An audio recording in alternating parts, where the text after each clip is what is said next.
நண்பர்களே, ஏண்டா எப்போ பார்த்தாலும் என் கட்சி தான் ஜெயிக்கும், உன் கட்சி தான் ஜெயிக்கும், எல்லாரும் இந்த கருத்து கணிப்பு வெளியிட்டு இருக்கீங்க. யார் கட்சி ஜெயிச்சா என்ன? நல்லதா செய்ய போகிறானோ? இன்னைக்கு நம்ம என்ன பண்ணுவோம்? எப்பயும் போல் விவசாய வேலையை பார்க்குறான். கம்ப்யூட்டரில் வேலை செய்கிறவன் கம்ப்யூட்டர் வேலை பார்க்குறான். படிச்சுட்டு வேலை இல்லாமல் தெரிஞ்சுட்டு தான் கிடக்குறான். அதில் நானும் வரேன். சரியா? இது நம்ம மக்களுக்கு ஒன்றும் புரிய மாட்டுது. ஒரு ஒரு வங்கியில் ஒரு டெபாசிட் பண்ணியிருக்காங்க. வங்கி கணக்கில் ஒரு வைப்பு இருக்குது. அது சகோதரியோட காசு. அவங்க இறந்துட்டாங்க. அந்த சகோதரியோட அண்ணங்காரன் பேங்குக்கு போயிட்டு காசு கேட்டிருக்கான். இதேமாரி என் தங்கச்சி இறந்துட்டாங்க 2 மாதத்துக்கு முன்னாடி, எனக்கு அவங்க அக்கௌண்ட்டில் இருக்கிற காசை எடுத்து கொடுங்க அப்படின்னு பேங்க்காரன்ட்ட போயிட்டு கேட்டிருக்கான். கேட்டவன் பேங்க்காரன் என்ன பண்ணியிருக்கணும்? மனிதாபிமான அடிப்படையில் சரிங்க, சாட்சி யாரும் இருக்காங்களா அப்படின்னு கேட்டிருக்கணும்.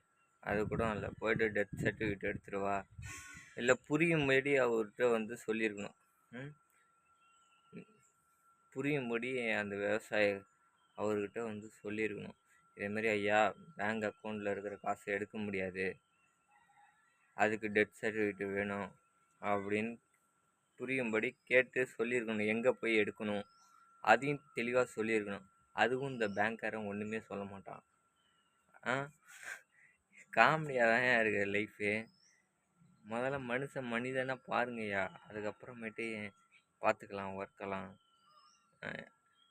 அவன் அந்த விவசாயி என்ன பண்ணிட்டாப்புல, போயிட்டு அவங்க தங்கச்சியை புதைத்த இடத்த தோண்டி எடுத்துகிட்டு சாக்கில் போட்டு எடுத்துகிட்டு அந்த பேங்க் மேனேஜர்கிட்ட போயிட்டு காட்டியிருக்காப்புல. அவரோட அறிவுக்கு அதுதான் பண்ணுவார், வேறு என்ன பண்ணுவார்?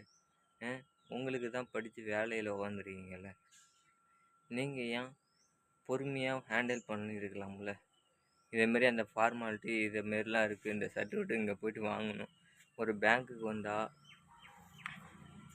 எழுத படிக்க தெரியாதவங்கள்ட்ட போயிட்டு ஒரு செலான் ஃபில் பண்ணிட்டு வர சொல்கிறீங்க. எங்களை மாரி பையங்க ஃபில் பண்ணி தராங்க. அவங்க கைரேகை வைக்கிறாங்க.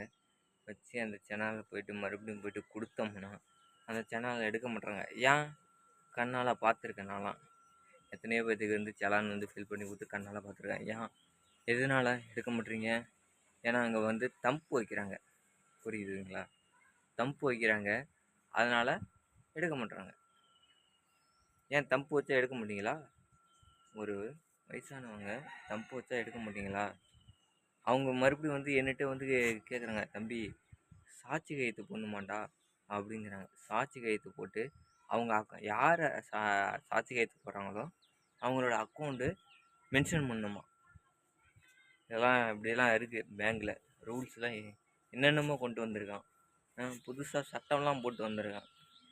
நகையை அடகு வைக்கக்குள்ள பேன் கார்டு இருக்கா, அது இருக்கா, இது இருக்கான்னு கேட்க மாட்டான். நகையை அடகு வச்சுட்டு பணத்தை கையில் வாங்கிட்டு அதுக்கு வட்டி கட்டக்குள்ளே பேன் கார்டு இருக்கணும். வட்டி கட்ட ஃபுல் அமௌண்ட்டு கட்டினா தான் மறுபடியும் நகையை பரட்டி வைக்க முடியும், எக்ஸ்டெண்ட் பண்ண முடியும் அப்படிங்கிறான். என்னடா ரூல்ஸு போடுறீங்க? என்னடா கவர்மெண்ட்டு? இதெல்லாம் கேட்க மாட்டீங்களாடா? சமுதாயத்தில் என்னென்னமோ நடக்குதுடா. அங்கே நாட்டுக்காக நிறைய பேர் போராடிட்டு இருக்கான். அது அவன் கஷ்டப்பட்டு போராடிட்டு இருக்கான். ஆனால் நம்ம நாட்டுக்குள்ளாரே நிறைய தீவிரவாதி இருக்காங்கடா. அதை பற்றி பேசுங்கன்னா அதை பற்றி பேச மாட்டான். ஒரு விவசாயி சாகுறான், அதை பற்றி பேசுங்கன்னா அதை பற்றி பேச மாட்டான். நாளைக்கு ஆட்சி அமைக்க போகுது அப்படிங்கிறீங்க. திமுக ஆட்சிக்கு வந்தாலும், ஐயா எடப்பாடி ஐயா ஆட்சிக்கு வந்தாலும், நாம் தமிழர் ஆட்சிக்கு வந்தாலும், தளபதி விஜய் வந்தாலும் ஒன்றும் சொல்ல மாட்டான். அவர் பாட்டே போட்டான், கோவிந்தா கோவிந்தா தான். போங்க, அவ்வளோதான். ஓகேவா?